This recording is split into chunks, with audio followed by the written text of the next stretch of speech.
Hi friends, since we've been talking so much about the name of God recently, I thought that it would be fun to take a deep dive into the Hebrew of what actually is there behind the name of God from Exodus 3:14 and 15. I am who I am, or as you might know, the name of God is Yahweh when we pronounce it. So let's flip over to my whiteboard webcam and take a look. So here we have Exodus 3:14, the words in Hebrew that we read when we translate them into English, I am who I am. Now, Hebrew does read right to left, and so it actually goes this direction, but you can see these are the same words right here. The pronunciation for this is Echya, Asher, Echya. So, Echya is the word for I am.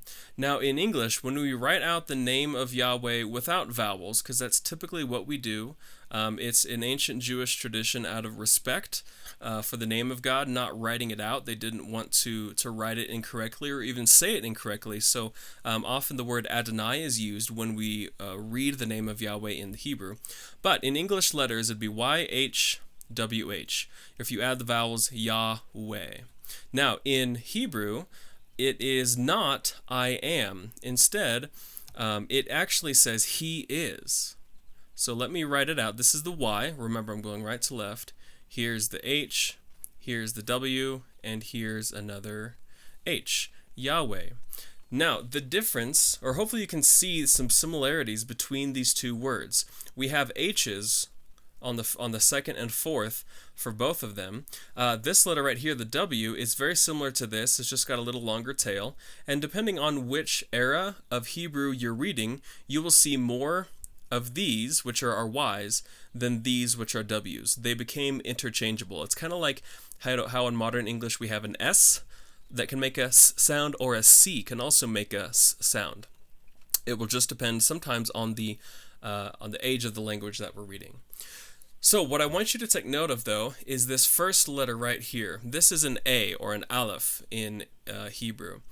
When we have this word alone, if I just cover up the Aleph, we have a word that's pronounced Haya, which is essentially kind of a particle of existence. This means to be. So, to be or not to be. That is where what this word can mean. And so when we put this A on the front, this Aleph on the front, we're claiming that this becomes a first person thing. So this is a first person indicator. A third person indicator is this. Why? This is third person. So hopefully you can understand that if it's first person and you are existing, you would say I am. Where if it's third person, you would say he is, or she is, or it is.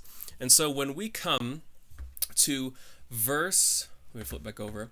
When we come to verse 15, I believe it is, God, furthermore, I'm reading from the NASB, furthermore, said to Moses, thus you shall say to the sons of Israel, the Lord, that Lord, uppercase, but small uppercase, is the name Yahweh, which we just looked at. But the name is not I am, but rather it means He is. And so that's where we get the name of God from I am. Because Moses, it wouldn't make sense for Moses to come to the Israelites and say, I am sent you, because Moses would be referring to himself in the first person. Instead, he converts it to a third person thing and says, He is sent me. That's how it changes, and that's the name that we read throughout Scripture. So I hope this was useful for you, and you have some more good discussion. Thanks, everybody.